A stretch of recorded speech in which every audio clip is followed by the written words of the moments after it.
오늘 함께 말씀 보겠습니다. 오늘 하나님께서 우리에게 주시는 말씀은 요한일서 2장 3절에서 6절입니다. 요한일서 2장 3절에서 6절입니다. 우리 교독해서 같이 읽고요. 6절은 우리 같이 한 목소리로 읽습니다. 제가 먼저 읽습니다. 우리가 그의 계명을 지키면 이로써 우리가 그를 아는 줄로 알 것이요.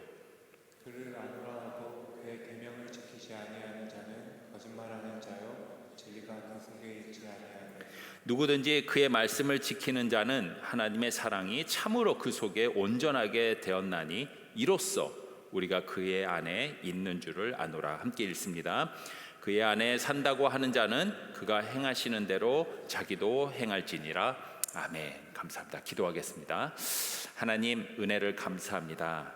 계속해서 저희가 요한 1서를 함께 묵상하는 가운데 하나님께서 우리에게 어떤 뜻을 갖고 계시는가, 하나님 그 뜻을 깊이 깨달을 수 있는 은혜를 주신 것 감사합니다. 오늘 말씀을 통해서도 하나님의 뜻이 우리 삶 가운데 어디에 있는가에 대해서 귀한 지혜를 얻을 수 있도록 인도하여 주시고, 아는 것에서 그치는 것이 아니라 말씀을 통해서 깨달은 그 지혜를 삶에서 실천하는 우리 성숙한 청년들이 다 될 수 있도록 하나님 함께하여 주시옵소서. 예수님의 이름으로 기도했습니다. 아멘. 감사합니다. 자, 우리 계속해서 요한일서 여행을 지금 떠나고 있습니다. 지난주에 우리는 죄에 대해서 함께 좀 말씀을 나눠봤습니다. 특별히 요한일서에서 요한이 강조하고 있는 죄는 뭐 다양한 죄도 있겠지만 형제 자매를 사랑하지 않는 죄를 좀 꼭 집어서 요한은 지금 얘기를 하고 있습니다. 왜였습니까? 그 당시 때 교회들 모습 속에서 한 공동체 안에 있음에도 불구하고 서로 사랑하는 모습이 좀 부족한 모습을 보이고 있었기 때문이죠. 90이 넘는 요한이 그래서 서로 사랑하라, 너희가 만약에 사랑하지 않으면은 그건 하나님께서 싫어하시는 죄다라고 하면서 형제 자매의 모습을 지금 계속해서 지금 강조를 하고 있는 것이죠. 예수 그리스도를 통해서 하나님과 사랑의 관계는 우리가 다 회복하게 되었습니다. 예수 그리스도를 통해서 하나님과 관계가 회복되었어요. 그래서 사랑의 관계가 되었어요. 자, 그렇기 때문에 하나님과 사랑의 관계가 회복된 우리는 그래서 삶 속에서 옆에 있는 형제자매들과 사랑의 관계를 맺어야 된다라는 것이 곧 신자의 책임이고 의무입니다. 자, 그런데 현실에서 보게 되면은 이 죄를 짓지 않고 살 수가 있나요? 아니죠. 형제자매를 사랑하지 않는 죄에서 자유한 사람이 있으면 한번 손들어 보세요. 나는 뭐 원수까지도 사랑할 수 있을 만큼 내 주위에 있는 형제자매하고는 난 아무 문제 없다, 이들을 사랑하지 않는 죄는 내가 평생 짓지 않는다라고 자신 있게 손들 수 있는 사람 누가 있겠습니까? 저도 불가능해요. 형제자매를 사랑하는 삶을 살아야 됨에도 불구하고 현실은 녹록지가 않아서 또 형제자매를 미워하고 시기 질투하고 관계가 어색해지는 그런 죄를 지을 수밖에 없는 것이 우리 인간의 한계인 것 같습니다. 자, 그래서 요한은 우리가 계속해서 보고 있는 요한 1서 2장 2절에서 만일 너희가 죄를 지으면 if you sin, 특별히 여기서 말하는 그 sin은 뭐죠? 형제자매를 사랑해야 됨에도 불구하고 혹시 사랑하지 못하게 되어서 사랑하지 않는 죄를 만약에 너희가 짓는다면 그 죄에 대해서 우리가 어떻게 대해야 될 것인가, 어떻게 균형 잡힌 마음가짐을 가져서는 건강한 신앙생활을 해야 될 것인가에 대해서 지난주에 두 가지를 말씀해 주셨어요. 그죠? 기억하세요? 제가 지금 이게 한 맥락으로 가고 있기 때문에 제가 잠깐 리뷰를 해드리는 거예요. 뭐 다 기억하시겠지만 그래도 혹시 모르니까 그 죄에 대해서 우리가 어떤 균형 잡힌 마음을 가져야 된다고 지난주 우리가 함께 말씀을 나눴죠. 첫 번째로는 그 죄를 결코 가볍게 여겨서는 안 된다라는 거예요. 형제자매를 사랑하지 않는 죄를 가볍게 여기면 안 돼요. 하나님께서는 굉장히 심각하게 이 죄를 다루고 계신다라는 거예요. 그리고 이 죄에 대한 반드시 심판을 하시고 죄값을 물으시는 때가 있다라는 것이죠. 그만큼 이 죄가 얼마나 무서운 죄인가에 대해서 경각심을 가지고 살아야 되는 것이 첫 번째로 이 죄에 대해서 우리가 가져야 될 마음이라는 것이죠. 자, 근데 또 하나의 마음이 있어요. 이 죄를 대하는 우리의 마음의 자세가 또 하나 있어요. 뭐죠? 두 번째가 뭐죠? 그럼에도 불구하고 너무 죄책감에 사로잡혀서는 죄책감에 억눌린 삶을 또 살지는 말라는 것입니다. 내가 약해서 좀 부족해서 형제자매를 사랑하지 않는 죄를 진다고 이거에 대해서 너무 나는 안 돼, 난 쓰레기야, 나는 이러지 말라는 거예요. 그 이유를 제가 뭐라고 설명했죠? 왜냐하면 우리가 만일 if 우리가 그런 죄를 짓는다 할지라도 공의로운 하나님 앞에서 우리를 대변해 줄 수 있는 영적 두 명의 막강한 변호사가 우리와 함께 하시기 때문에 너무 죄책감에 눌려서 살지 말라라고 얘기를 합니다. 그 변호사가 누굽니까? 첫 번째는 대언자 예수 그리스도 파라클레토스. 두 번째 우리의 영적 막강한 변호사는 누구죠? 보혜사 성령 파라클레토스. 예수님과 성령님이 우리를 대변해서 하나님 앞에서 우리가 설령 죄를 짓는다 할지라도 공의로운 하나님 앞에서 우리를 대변해 주시고 보호해 주신다라고 제가 말씀을 드렸죠. 제가 이 얘기를 했더니 주중에 제가 메시지를 한번 받았어요. 우리 청년은 아니었어요. 어떤 청년 아니고도 제 설교를 듣는 분이 계세요. 네. 파라클레토스, 그 보혜사, 그리고 오늘 본문에 나왔던 대언자와 보혜사가 같은 헬라어라서 우리에게는 우리의 죄를 대변해 줄 수 있고 보호해 줄 수 있고 우리의 죄를 하나님 앞에서 대신해서 설명해 줄 수 있는 영적 막강한 변호사가 두 명이나 우리를 따라다닌다라는 사실이 굉장히 큰 위로가 됐습니다라는 얘기를 해주셔서 제가 참 마음이 좋았어요. 말씀을 들은 것에 대해서 은혜를 받았다는 것을 쉐어해 주는 것만큼 저에게 큰 힘은 없거든요. 형제자매를 사랑하라는 하나님의 말씀은 단순히 명령으로만 받아서는 안 돼요. 이거 명령으로 받기 시작하면 너무 부담감이 커요. 여러분, 하나님이 우리에게 형제자매를 사랑하라라고 말씀하신 그 이유는 근본적으로 우리 자신을 위해서 주신 명령이라는 것을 잊지 말아야 돼요. 여러분을 위해서 주신 말씀이라니까요. 저를 위해서 주신 말씀이라니까요. 우리의 유익을 위해서 형제자매를 사랑하라라고 명령을 주셨다라는 거예요. 우리의 유익을 위해서. 목사님 그게 무슨 말씀이죠?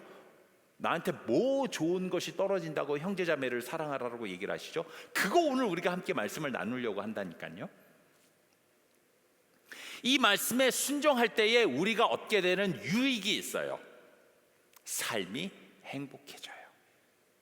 삶이 행복해져요.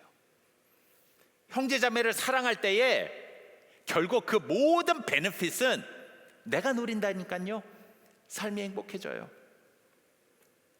신앙생활에 기쁨이 회복된다라는 것이죠.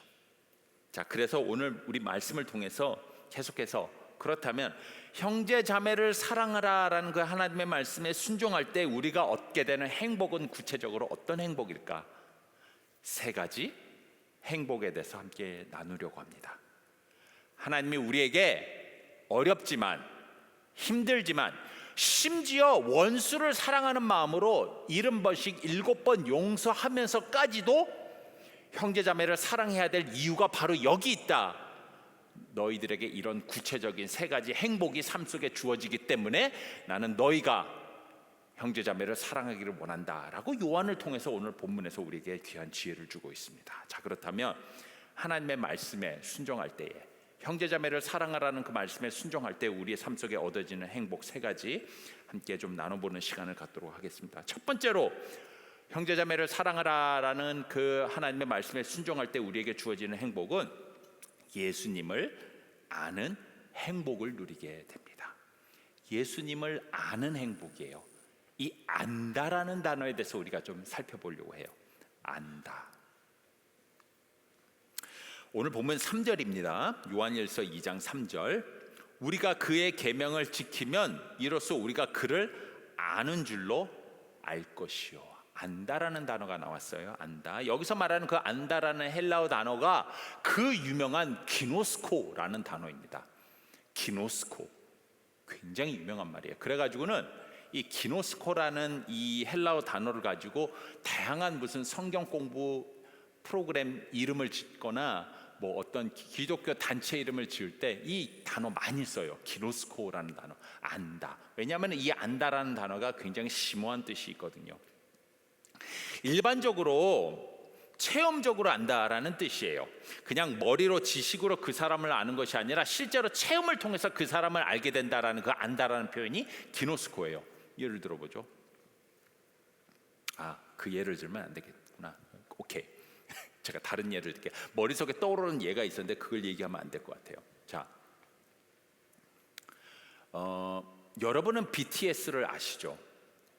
요즘 BTS 얘기하면 공감대가 형성될까? 너무 아직도 환불 갔나? 감이 안 와요. 내가 얘기할 수 있는 사람은 다른 사람인데 요즘 BTS가 아니고 뭐 블랙핑크가 더 뭐 유행하려나? 어쨌든 여러분은 그 사람들을 아십니까? 알죠. 노래도 알고 뭐 팬인 사람들은 뭐 생일도 아는 사람도 있겠죠. 뭐 좋아하는지 뭐 MBTI도 알고 혈액형도 알 수 있겠죠. 그 사람은 여러분을 알까요? 뭐 아는 사람도 있겠죠. 하지만 대부분은 모를 거예요. 안다라는 표현의 차이가 뭔지 아시겠습니까? 그냥 지식적으로 저 사람이 뭘 좋아하는지, 저 사람이 어떤 노래를 불렀는지, 저 사람이 어떤 삶을 살고 있는지 그냥 제 3자로서 아는 안다라는 뜻이 아니에요. 개인적으로 퍼스널한 체험을 통해서, 릴레이션십을 통해서 진짜로 아는 사람이 된다라는 뜻이에요.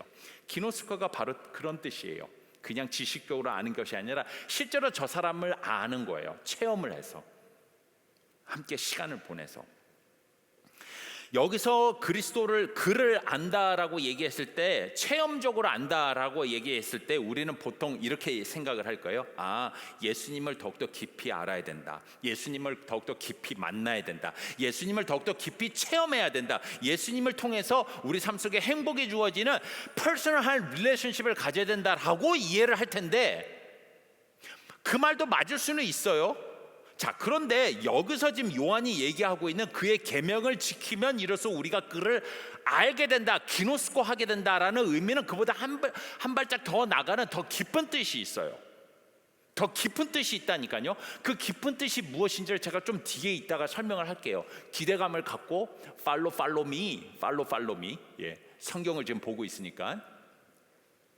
우리가 신앙생활을 하면서 행복하지 않는 가장 큰 이유는 뭔지 아세요? 한번 생각해 보세요. 여러분이 신앙생활을 함에도 불구하고 그 신앙생활 가운데 행복이 없다면 그 가장 큰 이유가 뭘 거라고 생각하세요? 죄 때문일 것 같으세요? 죄 때문일 것 같으세요? 그럴 수도 있겠죠. 하지만 그 모든 근본을 따라가 보잖아요. 여러분이 신앙생활할 때 행복하지 않는 가장 큰 이유가 무엇이냐면 예수 그리스도를 진짜로 알지 못하기 때문이에요. 예수님과 하나님을 진짜 기노스코 하지 못할 때의 신앙생활에 참 기쁨과 행복이 없을 수 있다는 거예요. 그게 사실은 근본적인 이유일 수 있어요. 그 말은 반대로 무슨 뜻이죠? 예수 그리스도와 하나님을 진짜로 알 때에, 체험적으로 알 때에, 기노스코 할 때에 신앙생활에는 참 기쁨과 행복이 있을 수 있다는 것이죠. 하나님께서는 이스라엘 백성이 멸망을 했을 때에 호세아를 통해서 너희가 왜 멸망한 줄 아니? 너희가 왜 고통을 당하는 줄 아니? 그 이유를 다음과 같이 얘기해요. 호세아 4장 6절이에요. 내 백성이 지식이 없으므로 망하는도다. 여기서 말하는 지식이 뭘까요? 맞아요. 하나님을 아는 지식. 하나님을 그냥 몰라서 망했을까요? 아니에요. 이스라엘 백성보다 더 하나님을 잘 아는 사람이 어디 있어요? 이스라엘보다 하나님의 말씀을 더 잘 아는 사람이 어디 있어요? 다 외우고 있어요. 그 지식을 얘기할까요? No, 기노스코를 얘기하는 거예요. 하나님을 체험적으로 알지 못하고 deep relationship이 없어서, intimacy가 없어서 망했다라고 얘기를 하는 거예요. 그리스도를 잘 알지 못하면 신앙생활에 행복하지 못해요. 결국 망한다니까요. 우리가 예수 그리스도를 아는 만큼 우리는 자유해져요. 믿으십니까? 하나님과 예수님을 아는 만큼 행복해져요. 애인 있는 분들, 여자친구, 남자친구, 막 그런 거 막 느끼지 못하세요? 알면 알수록 너무 신비해. 몰랐던 거를 또 알게 됐어. 얼마나 행복하세요? 물론 스트레스도 있겠지만 아는 만큼 행복해져요. 그래서 예수님이 뭐라고 얘기하시죠? 요한복음 8장 32절에 진리를 알지니 진리가 너희를 자유롭게 하리라. 진리 대신 예수 그리스도를 너희가 알게 되면 그 예수 그리스도를 체험적으로 깊이 알게 되는 것이 너희의 삶을 진짜로 자유하게 한다, 행복하게 한다, 걸림돌이 없게 한다라고 얘기를 하고 있습니다. 모르면 두려워요. 그런 경험 해보지 않으셨어요? 모르기 때문에 무서운 거예요. 여러분 새로운 직장을 가거나 새로운 일을 도전하기 전에 두려움이 있으시죠? 왜 그럴 것 같으세요? 진짜 그 일을 여러분이 감당할 만한 실력과 능력이 없어서일까요? 아니에요. 사실은 잘 모르는 것에서 오는 두려움 때문에 무서운 거예요. 모르면 두려워요. 근데 막상 들어가서 한번 일해보세요. 1년만 지나, 아니 1년까지도 아니에요. 6개월만 지나보세요. 어느 정도 익숙해지고 일을 알면 내가 왜 그렇게 두려워했을까 깨닫게 될 거예요. 알면 자유로워져요. 알면 행복해요. 모르면 두려워요. 알면 오해하지 않아요. 우리가 예수님과 하나님을 더욱더 깊이 알면 알수록 그가 우리의 삶 속에 행하시는 일에 대해서 오해하지 않게 돼요. 모르니까 오해해서 하나님한테 컴플레인하는 걸 수도 있어요. 그러면 삶이 불행해져요. 잘 알면 생각이 복잡해지지 않아요. 알면 생각이 단순해져요. 잘 알면 평안해져요. 기뻐요. 잘 알면 행복해요. 예수 그리스도와 하나님을 잘 알면 행복해요. 모르면 불안해요. 그거 얘기하고 있는 거예요. 무지하면 두려운 거예요. 그래서 신앙생활의 참 기쁨과 행복의 결국 출발점이 어디 있냐면 예수 그리스도를 아는 거예요. 아는 것, 기노스코 하는 것이죠. 그래서 에베소서 4장 13절에서는 신자의 진정한 성숙함, 신앙의 성장은 예수 그리스도를 아는 것과 비례한다라고 얘기하고 있어요. 비례한다라고. 에베소서 4장 13절입니다. 우리가 다 하나님의 아들을 믿는 것과 아는 일에, 믿는 것과 아는 일에, 믿는 것은 믿는 것이고 믿고 난 다음에 그분과 깊은 릴레이션십을 갖는 그 아는 것, 기노스코 하는 것, 아는 일에 하나가 되어 온전한 사람, 성숙한 사람으로 이루어 그리스도의 장성한 분량이 충만한 데까지 이르느니라. 성숙해지느니라. 하나님과 예수님을 알면 할수록 우리는 더욱더 성장해지며 그 성장이, 성숙이 우리의 신앙생활을 행복하게 한다니까요. 그래서 그리스도를 알아가는 것, 깊이 알아가는 것이 우리 신앙생활의 참 행복의 첫 번째 이유가 되고 목적이 된다라는 겁니다. 지난주에 우리는 말씀을 함께 묵상을 하면서 요한일서 2장 1절과 2절을 함께 묵상하면서 이 예수 그리스도에 대해서 한 가지 깨닫게 된 것이 있죠. 못 깨달으셨죠? 제가 아까 처음에 리뷰할 때 여러분 아셨죠? 예수 그리스도에서 우리가 한 가지 알게 된 사실이 있어요. 뭐죠? 그분이 우리의 대언자, 영적 변호사가 되신다. 지금도 하나님의 우편에 앉아서 우리의 부족한 모습을 대신해서 대언하시면서 하나님 앞에서 우리를 대변하신다. 그거 우리가 함께 말씀 나누지 않았습니까? 예수 그리스도에서 한 가지 알게 됐어요. 그분이 우리의 변호사 된다는 거. 그게 우리에게 얼마나 큰 위로가 됩니까? 자, 그렇다면 이제 한 발짝 더 들어가서 어떻게 예수님을 깊이 알아갈 수 있을까? 예수 그리스도를 체험적으로 깊이 알아가게 되는 구체적인 방법 하나를 우리가 함께 좀 나눠보려고 합니다. 어떻게 더 깊이 알 수 있을까? 예수 그리스도를. 요한은 오늘 본문에서 어떠한 체험과 경험을 통해서 우리는 예수 그리스도를 더욱더 깊이 알아가는 기네스코를 할 수 있다라고 얘기를 합니다. 그 체험과 그 경험이 뭘까요? 궁금하세요? 제발 궁금한 얼굴 표정 좀 지어주세요. 부탁입니다. 예수님을 더욱더 깊이 알아갈 수 있는 그 특별한 체험과 경험이 뭘까요? 뭔지 아세요? 요한이 얘기하는 거 바로 형제 자매를 사랑하는 것이라고 얘기를 하고 있어요. 형제 자매를 사랑하면 그 사랑하는 경험과 체험을 통해서 예수님을 더욱더 깊이 알아가게 되고 신앙생활이 행복해질 수 있다는 거예요.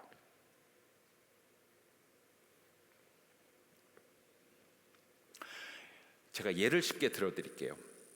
여러분은 언제 여러분 부모님의 사랑을 깊이 깨닫게 되고 알게 됩니까? 여러분은 언제 부모님의 사랑을 깊이 알게 될까요? 부모님이 나를 얼마나 사랑하시는지를 언제 깊이 알 수가 있습니까? 언제 알 수 있는지 아세요? 제가 미리 말씀드릴게요. 여러분이 애를 낳으면 알 수 있어요.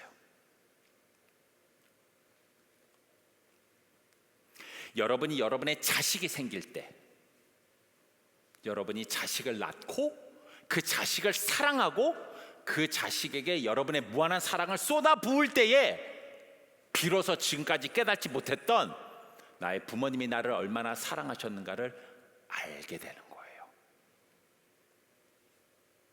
뭐 지금 부모님 많이 사랑하시죠? 하지만 좀 더 기다려 보세요. 여러분이 결혼해서 여러분 애를 낳아 보시면 더 확실히 알 수 있어요. 아, 부모님이 이렇게 나를 사랑하셨구나. 애 때문에 잠 한 번 못 잡아 보세요. 애 때문에 한번 힘들어 보세요. 그럼 부모님이 나를 이렇게 힘들게 키우셨구나. 그분의 무한한 사랑을 알게 되죠. 바로 그 얘기인 거예요. 우리가 언제 예수님의 사랑을 알 수 있을까요? 우리가 언제 예수님을 깊이 알 수 있을까요? 우리가 언제 예수님을 깊이 기네스코 할 수 있을까요? 맞아요. 내 형제 자매를 사랑할 때에 비로소 나를 얼마나 사랑하셨는가 예수님을 알게 되는 것이죠. 아는 만큼 행복해져요. 따라하세요. 아는 만큼, 좀 크게 합시다. 좀. 나만 여기서 열나나? 나 반팔 입었잖아. 오늘 이렇게 추운데요. 아는 만큼 행복해진다. 그래서 첫 번째로 우리가 하나님의 말씀에 순종할 때에, 형제 자매를 사랑하는 그 말씀에 순종할 때에 우리는 삶이 행복해지는 것입니다. 예수 그리스도를 알아가게 되면서 행복해지는 것이죠. 자, 두 번째로 요한은 하나님의 말씀에 우리가 순종하게 될 때 삶에서 누리는 두 번째 행복을 삶이 당당해지는 행복을 누리게 된다라고 이야기를 합니다. 첫 번째로는 예수 그리스도를 아는 행복이 우리 삶 속에 주어지죠. 말씀에 순종할 때. 두 번째로 형제자매를 사랑하라는 거 예수님의 하나님의 말씀에 순종할 때 우리의 삶은 당당해지는 행복을 누리게 됩니다. 4절입니다. 함께 좀 보겠습니다. 오늘 본문 4절. 그를 아노라 하고 그를 기노스코 한다라고 하고 그의 계명을 지키지 아니하는 자는 거짓말하는 자요 진리가 그 속에 있지 아니하되라고 되어 있습니다. 하나님을 안다고 하면서 하나님이 우리에게 원하시는 게 무엇인지 안다고 이야기를 하면서도 예수님의 명령이 무엇인지 알면서도 예수님이 우리를 얼마나 사랑하시는지 알면서도 예수님께서 우리가 형제자매를 사랑해야 된다라고 말씀해 주셨고 그 의미가 무엇인지 알면서도 형제자매를 사랑하지 않을 때에는 그것은 거짓말하는 사람이다 라고 매우 강하게 우리에게 요한은 경고하고 있습니다. 하나님 앞에서 거짓말로 살아가는 것이 얼마나 무서운 일입니까? 그러니까 이제 제가 얘기를 했잖아요. 이 형제자매를 사랑하지 않는 죄를 가볍게 여기지 말라니까요. 이거는 형제자매를 사랑하지 않는 것은 하나님 앞에서 거짓말하는 자가 되는 거예요. 그냥 단순히 내가 그냥 그 사람을 안 보는 것으로 끝나는 것이 아니라 하나님 앞에서 거짓말쟁이가 된다니까요. 내 친구들하고의 관계 속에서 내 친구들한테 거짓말쟁이가 되는 것도 사실은 되게 두려운 일일 거예요. 스트레스 받는 일일 거예요. 하물며 하나님 앞에서 우리의 삶이 비참해지는 것이죠. 하나님 앞에서 우리가 거짓말쟁이로 살아가게 된다면. 옛날에 하나님의 자녀라면서 예수 그리스도의 제자라면서도 늘 자신의 부족한 죄의 모습 때문에 하나님 앞에서 죄책감을 가지고 부끄러워서는 늘 불행한 삶을 살고 있었던 한 사람이 있었습니다. 그 이름하여 마르틴 루터입니다. 아시죠? 마르틴 루터, 종교개혁자. 자신의 삶 속에 늘 하나님의 말씀에 순종하지 못했고 율법을 어기는 삶을 사는 것 때문에 늘 죄책감이 있어서는 하나님 앞에서 당당한 삶을 살지 못했어요. 늘 부끄러운 삶을 살면서 당당하지 못하고 움츠린 삶을 살고 있었어요. 그의 삶을 계속해서 죄책감이 누르고 있었어요. 도대체 무슨 죄를 그렇게 많이 지었길래 그랬는지 모르겠어요. 사제가 되어서도 하나님의 말씀을 실천하지 못하는 부족한 모습 때문에 늘 자기 자신에게 실망하고 회의감을 느끼면서 살아가고 있었죠. 그러다 보니까 자꾸 하나님의 말씀에 순종하고 하나님의 말씀을 지으면서 죄책감을 내려놓기 위해서 더 자기 자신의 몸을 학대하는 금욕 생활로 계속해서 들어가는 거예요. 안 먹고 안 자고 고행하고 막 힘들게 하고 몸을. 어느 날 로마에 있는 성계단 교회를 방문한 적이 있습니다. 성계단의 교회가 무엇인가? 제가 로마 갔을 때 제가 이 교회를 방문한 적이 있어요. 당시 기독교를 국가 교회로 공인한 콘스탄티노 황제, 로마 황제의 어머니 헬레나 여사가 기독교의 중요한 유물들을 예루살렘과 이스라엘 지역에서 다 가져와서는 그거를 하나하나 가지고는 되게 의미 있는 교회를 지어서는 성자들이 와서는 그 교회 하나하나에서 예배를 드릴 수 있도록 이렇게 큰 배려를 했었던 사건이 있었어요. 그래서 그 헬레나 여사가 콘스탄티노스 황제 헬레나 여사가 그러니까 대군을 이끌고는 이스라엘과 로마 지역에 가서는 유적들을 예수님과 관련된 유적들을 다 이제 찾아내 가지고는 로마로 갖고 와서는 다 이제 교회마다 그 유물들을 막 놨죠. 이게 뭐냐면 막 예수님의 십자가에 사용됐던 뭐 못이랄까, 십자가의 한 부분일까, 최후의 만찬의 그 테이블일까, 뭐 이런 것들을 다 컬렉트 해가지고 가져왔어요. 그 중에 하나를 뭘 컬렉트를 했냐면 예수님께서 마지막 빌라도 앞에서 최후의 심판을 받으러 올라가실 때에 그 심판받기 위해서 빌라도 앞에 걸어 올라간 그 계단이 있대요. 그 계단을 가지고 와서는 그 계단을 놓고는 이제 교회를 지어서 그 교회 이름을 성계단, 성스러운 계단이다 해서 성계단 교회를 만들었어요. 제가 가봤어요. 갔더니 지금도 그 이제 대리석처럼 생긴 이제 아주 오래된 이제 계단이, 그러니까 계단 때문에 계단이 있으면 그 계단을 올라가야 이제 본당으로 딱 들어가도록 돼 있어요. 근데 지금도 가봤더니 그 계단은요, 일반인들이 그냥 저벅저벅 올라가지 못해요. 성지순례를 오거나 그런 사람들이 오면은 그 계단을 무릎으로 올라가더라고요. 제가 봤는데 무릎으로 하나 올라가서는 자기의 죄를 고백하고 또 하나 올라가서 무릎으로 올라가고. 마틴 루터가 로마에 가서는 이 선 계단에 올라가서는 그 계단을 무릎으로 수도 없이 올라갔다 내려갔다 올라갔다 내려갔다 하면서 자기의 있던 죄를 모두 계속해서 하나님 앞에 쏟아붓기 시작을 했어요. 그럼에도 불구하고 하나님 앞에서 당당하지 못했던 자신의 삶을 계속해서 실망하면서 하나님 앞에 계속해서 죄를 고하고 있는지 없는지 다 끄집어내가지고 자기 마음의 평안을 얻기 위해서 계속해서 그 죄를 끄집어내던 그 어느 날 무릎으로 그 계단을 다 올라간 다음에 읽은 말씀이 있습니다. 로마서 13장에 기록한 내용입니다. 그 말씀을 거기서 묵상을 한 다음에 그 말씀을 깨닫고 났던 내용을 다음과 같이 소개를 합니다. 로마서 13장 8절입니다. 마틴 루터가 그 위에서 성계단 위에서 이 말씀을 읽고 난 다음에 비로소 자유함을 얻게 돼요. 피차 사랑의 빚 외에는 아무에게든지 아무 빚도 지지 말라. 남을 사랑하는 자는 율법을 다 이루었느니라. 아멘. 뒤통수를 한 대 맞는 은혜를 느끼게 됩니다. 내가 하나님 앞에 당당한 삶을 살지 못했던 이 죄책감, 내가 이제도 짓고 이렇게 하고 이렇게 해서 내 삶이 당당하지 못했으면 내 삶 속에 기쁨이 없었고 행복이 없었는데,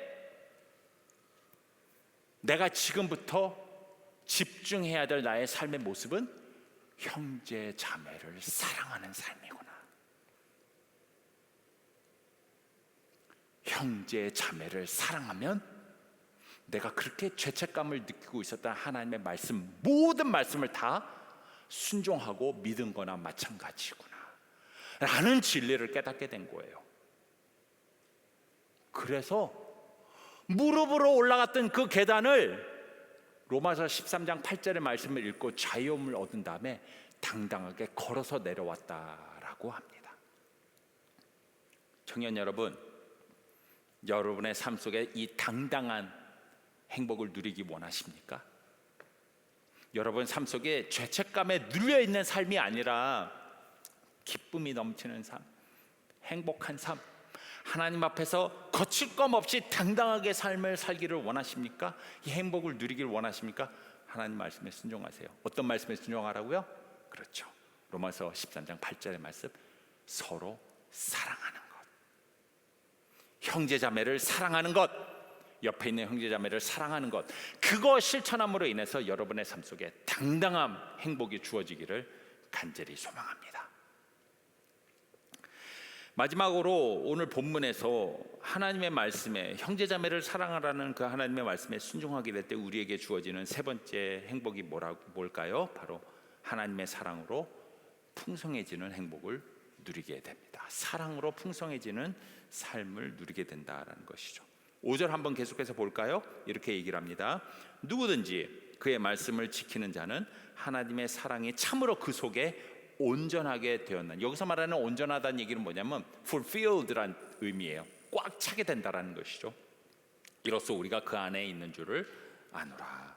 하나님의 말씀에 순종하면, 특별히 형제자매를 사랑하라는 그 말씀에 순종하게 되면 하나님의 사랑이 참으로 우리의 삶 가운데 fulfill 된다는 거예요. 꽉 차게 된다, 충만하게 된다는 거예요. 공동번역에서는 그래서 이 5절을 이렇게 얘기를 합니다. 누구든지 하나님의 말씀을 지키면 그 사람은 진실로 하나님을 완전히 사랑하고 있는 것입니다. 그러니까 그런 질문 많이 할 수 있죠. 제가 하나님을 사랑하는 것을 어떻게 증명할 수 있을까요? 아니, 하나님이 나를 사랑한다는 것을 제가 어떻게 느낄 수 있을까요? 그렇죠.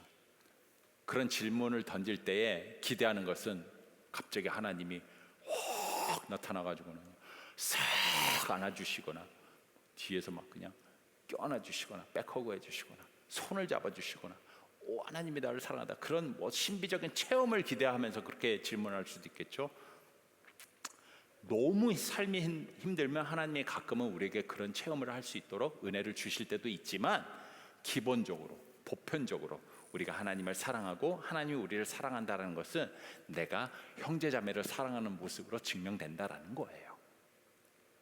내가 형제자매를 사랑하는 것으로.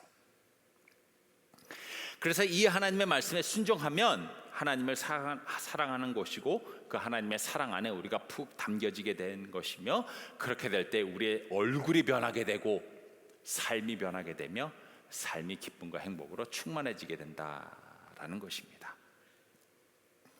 제가 질문하고 싶습니다. 여러분은 사랑으로 삶이 풍성해져서 여러분의 삶이 행복해진 경험이 있으십니까? 한번 생각해 보세요. 누군가의 사랑이 여러분의 삶 속에 가득 채워져서 그것으로 인해서 여러분이 막 닭살 돋는 행복으로 막 여러분의 얼굴이 막 달라지고 그런 거 느껴보신 적 있습니까? 이렇게 청년 사역 하다 보면은 알아요. 이 양반이 지금 사랑을 하고 있는지 아는지 알아요. 얼굴 때깔부터가 달라져요. 얼굴 표정부터 달라져요. 얼굴 빛부터 달라져요. 사랑하고 있는 거죠. 사랑받고 있는 거죠. 그러면 삶이 행복해져요. 특별히 사랑하는 비법 하나를 제가 공개할까요? 여러분, 형제자매를 사랑할 때는 어떻게 하면은 여러분 형제자매를 사랑할 수 있는 줄 아십니까? 제가 비법 하나를 공유하겠습니다. 특별히 이 사랑의 비법은 한 공동체 안에 있는 형제자매들에게도 적용할 수 있지만, 제일 가까운 여러분의 여자친구, 남자친구, 와이프, 남편에게도 동일하게 적용될 수 있습니다. 꼭 기억하십시오. 제발 기억하십시오. 제가 비법 하나 공유합니다. 제가 값진 그런 아픈 체험을 통해서 제가 몸소 체험한 내용입니다. 제가 풀겠습니다. 잘 들어보세요. 사랑은 최선을 다하는 것이 아닙니다. 사랑은 배려예요. 눈치가 있어야 돼요. 어떻게 형제자매들 옆에 있는 사람을 사랑할 수 있는 줄 아세요? 비법은 뭐예요? 눈치가 좀 있으세요. 눈치가 있으면 돼요. 소와 사자가 서로 사랑했습니다. 참 어려운 일이죠. 소 같은 여자와 사자 같은 남자일까요? 아니면 소 같은 남자와 사자 같은 여자일까요? 어느 게 맞을까요? 소와 사자가 서로 사랑을 하게 됩니다.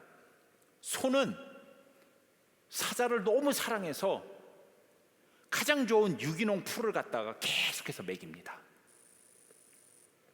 사자는 소를 너무 사랑해서 가장 신선한 고기를 맨날 잡아다가는 먹입니다. 나중에 둘이 헤어집니다. 그리고 서로에게 마지막 말을 남깁니다.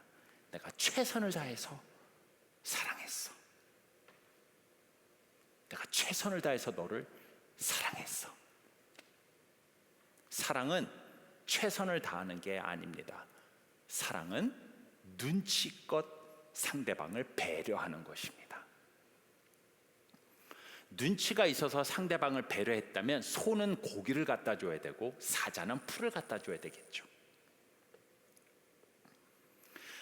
하나님을 잘 안다고 하면서도 우리가 어떻게 그를 사랑하는가? 내 마음대로 내 멋대로 사랑해서는 안 됩니다. 꽝입니다. 신앙생활은 결코 행복해지지 않습니다. 여러분이 하나님을 사랑한다면 하나님이 원하시는 사랑을 해야 됩니다. 뭘까요? 형제자매를 사랑하는 것입니다. 그러면 형제자매를 어떻게 사랑해야 될까요? 눈치를 가지고 배려를 하십시오. 저 사람에게 진짜 원하는 게 무엇일까? 저 사람에게 맞는 것이 무엇일까? 저 사람에게 사랑이 느껴질 수 있도록 내가 할 수 있는 게 무엇일까? 눈치껏 배려하면서 사랑하십시오. 그랬을 때 비로소 서로 사랑하게 되고 하나님을 사랑하는 게 증명이 되며 내 삶은 사랑으로 충만해지는 행복한 삶이 될 수 있다라는 것이죠. 이것이 바로 오늘 요한이 우리에게 주고 있는 행복한 삶의 세 번째 비결이다라는 것이죠. 아시겠죠? 하나님의 말씀에 순종하는 우리 모두가 되기를 간절히 소망합니다. 특별히 요한이 계속해서 요한 1서에서 강조하는 형제자매를 사랑하라는 그 말씀에 순종하는 우리 모두가 되기를 간절히 소망합니다. 형제자매를 사랑하라는 그 말씀에 순종해서 예수님을 더욱더 깊이 알아가십시오. 특별히 그 예수님이 나를 얼마나 사랑하시는가에 대해서 깊이 알아가는 우리 모두가 되었으면 좋겠습니다. 삶이 행복해질 겁니다. 형제자매를 사랑하라는 말씀에 순종해서는 거침없이 당당하게 살 수 있는 행복을 누리십시오. 하나님 앞에서 거짓말쟁이가 아니라 당당하게 거칠 것 없이